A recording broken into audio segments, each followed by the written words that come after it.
Assalamualaikum warahmatullahi wabarakatuh.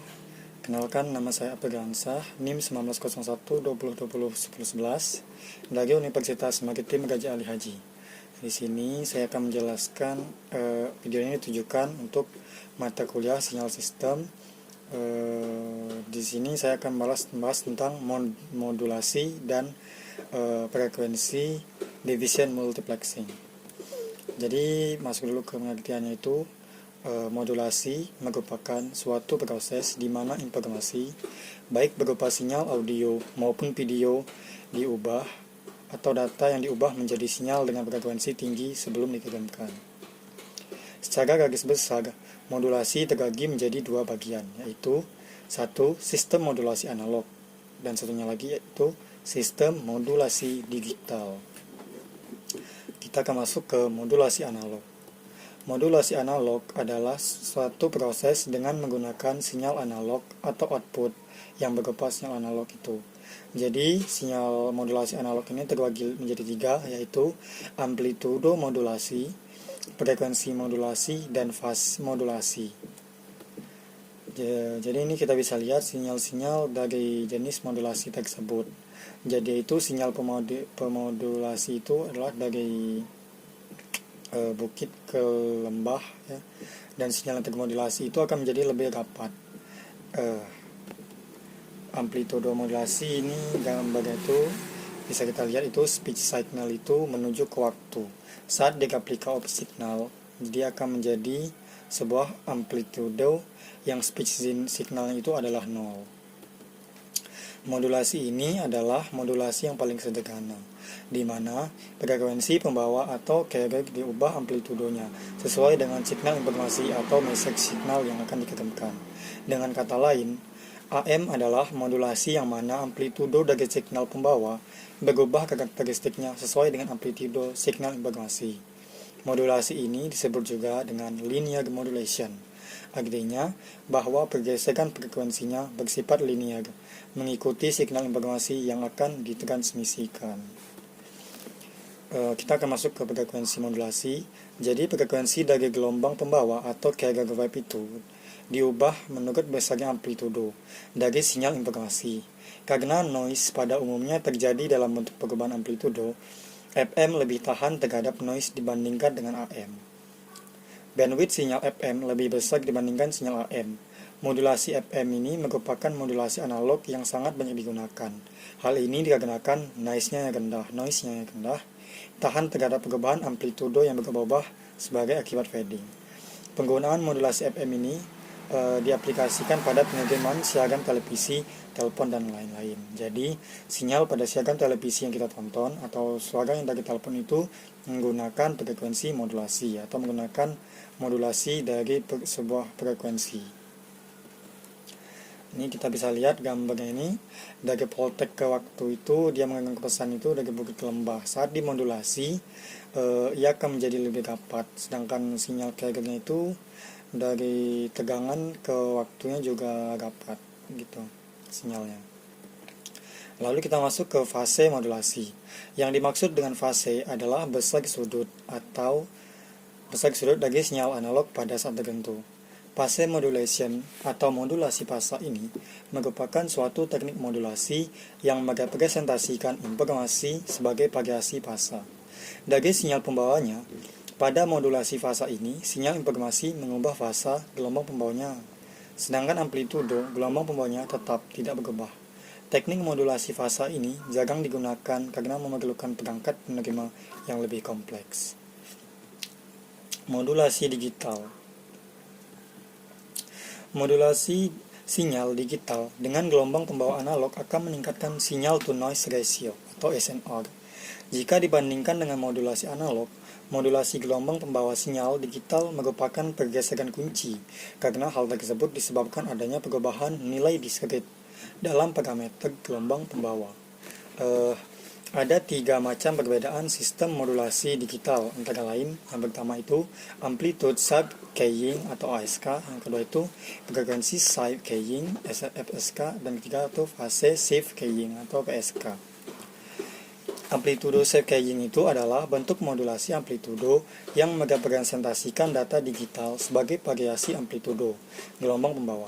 Dalam sistem ASK, simbol yang mewakili satu atau lebih bit dikirim dengan mentransmisikan gelombang pembawa amplitudo tetap pada frekuensi tetap untuk durasi waktu tertentu.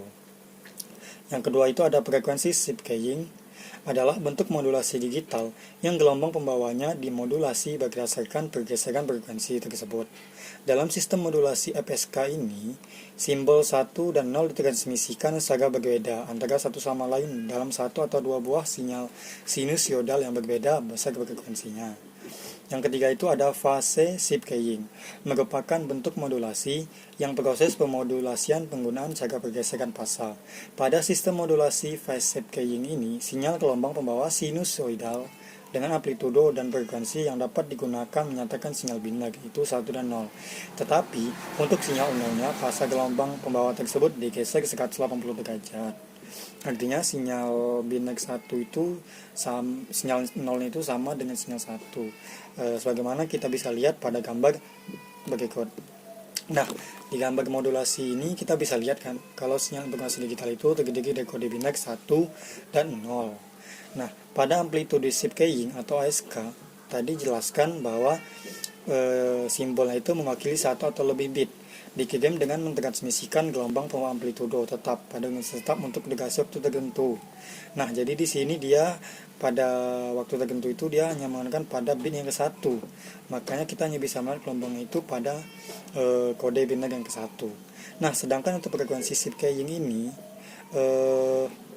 itu kita bisa lihat penjelasannya itu simbol 1 dan 0 ditransmisikan secara berbeda. Nah, jadi kita bisa lihat di situ antara 1 dan 0 itu mereka mentransmisikan modulasinya itu secara berbeda. Bisa kita lihat pada biner ke-1 modulasinya itu atau sinyalnya itu sangat rapat.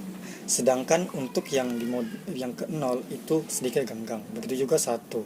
Jadi dia memodulasikan antara 1 dan 0 itu sama, namun dengan jumlah besaran yang berbeda.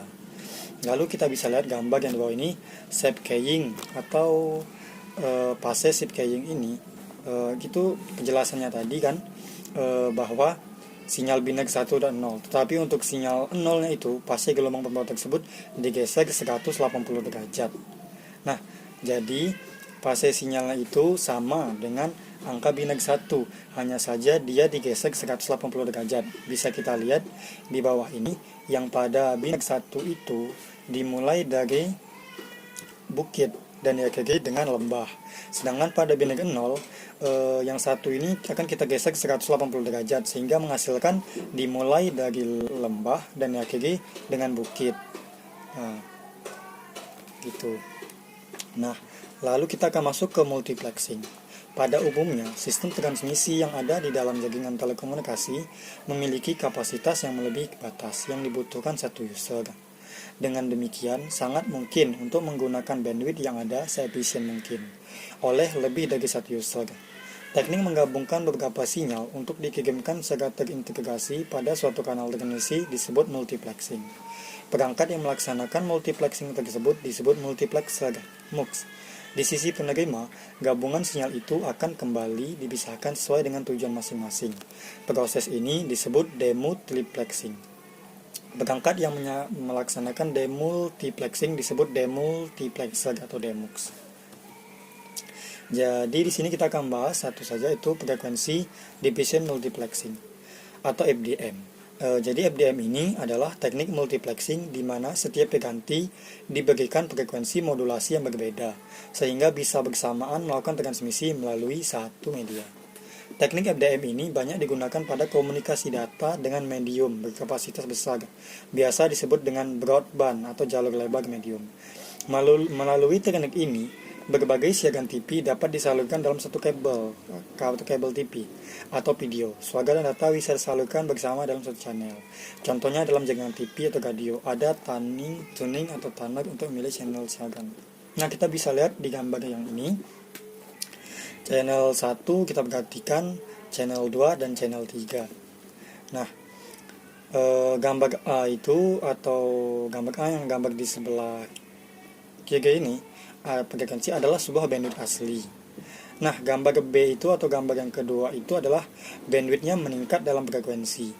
Nah, yang bisa kita lihat pada channel 1 itu dia berada di posisi berbeda dengan channel 2. Begitupun posisi yang kedua itu berbeda dengan channel ketiga. Nah, masuk lagi ke gambar yang ke C atau yang gambar ketiga itu, dimana disitulah terjadi multiplexed channelnya atau channel itu di multiplexing. Di situ kita lihat dia digabungkan sehingga channel 1, channel 2 dan channel 3 itu berada dalam satu frekuensi. Jadi ini kita bisa lihat hierarki dari FDM itu, yaitu channel itu poise, yaitu satu channel itu 4 kHz. Gegop itu terdiri dari 12 channel atau 48 kHz. Super gegop atau 5 gegop itu terdiri dari 60 channel atau 24 kHz. Master gegop itu 5 gegop itu yaitu terdiri dari 300 channel atau 1,2 MHz. Super master gegop atau 3 gegop itu terdiri dari 3 master gegop yaitu 900 channel atau 3,6 MHz. Nah, di sini kita bisa lihat gambarnya itu antara waktu dan channel itu. Nah, dalam setiap frekuensi itu kan terdapat di situ kita bisa lihat ada channel 1, channel 2, channel 3, channel 4, channel 5 dan seterusnya itu. Jadi prinsip dari OFDM itu di mana frekuensi dan waktu itu menggabungkan sebuah channel itu yang awalnya tadi bisa kita lihat awalnya tadi tidak bersatu, saat dia dimultiplexing kan dia menyatu menjadi satu frekuensi namun memiliki banyak channel. Nah, kita akan masuk ke pertanyaan atau Q&A itu yang ditanyakan oleh Ibu Guspa SPTMT atau dosen saya. Jadi apa itu guardband? Jadi guardband itu adalah bidang frekuensi yang berfungsi sebagai penyekat untuk menghindari terjadinya interferensi. Nah, lalu apa sih interferensi itu? Jadi interferensi itu adalah interaksi antar gelombang di dalam suatu daerah. Interferensi ini dapat bersifat membangun dan merusak. Bersifat membangun jika beda fase kedua gelombang sama dengan 0, sehingga gelombang baru yang terbentuk adalah penjumlahan dari kedua gelombang tersebut. Nah, lalu ada pertanyaan selanjutnya itu, kenapa FDM tidak sensitif terhadap keterlambatan? Nah, jadi FDM ini tidak sensitif terhadap keterlambatan ini adalah suatu kelebihan dari FDM itu ya, dimana dia itu tidak sensitif terhadap keterlambatan atau hambatan. Jadi kenapa sih dia itu tidak sensitif? Itu dikarenakan teknik bersamaan saluran atau channel equalization yang diperlukan untuk sistem FDM ini tidak sekompleks seperti yang digunakan pada sistem TDM atau Time Division Multiplexing. Kita masuk lagi ke pertanyaan ini, apakah sebuah saluran komunikasi dapat dikatakan baik jika terdapat banyak interferensi? Nah, sebelumnya kan kita sudah tahu tadi bahwa interferensi itu adalah sebuah interaksi antar gelombang di dalam suatu daerah. Interferensi ini dapat bersifat membangun dan merusak.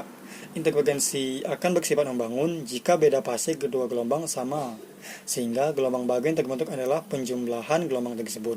Nah, sebaliknya, interferensi akan bersifat merusak apabila jika beda fasenya adalah 180 derajat, sehingga kedua gelombang akan saling menghilangkan dan dalam telekomunikasi, hal tersebut merupakan rugi yang harus diperhatikan karena dapat mengakibatkan jeleknya kualitas sinyal atau pengiriman data pada sebuah hoplink itu lambat. Nah, jadi jika ditanya apakah sebuah saluran komunikasi dapat dikatakan baik jika terdapat banyak interferensi, jawabannya adalah tidak. Oleh karena itu, di sebuah saluran komunikasi yang baik itu harus memiliki guardband. Guardband itu adalah sebuah bidang frekuensi yang berfungsi sebagai penyikat untuk menghindari terjadinya interferensi tersebut, di mana interferensi ini bisa bersifat merusak. Baiklah, hanya itu saja. Sekian dari saya. Bila ada salah dan dalam kata, saya mohon maaf. Saya ucapkan wassalamualaikum warahmatullahi wabarakatuh.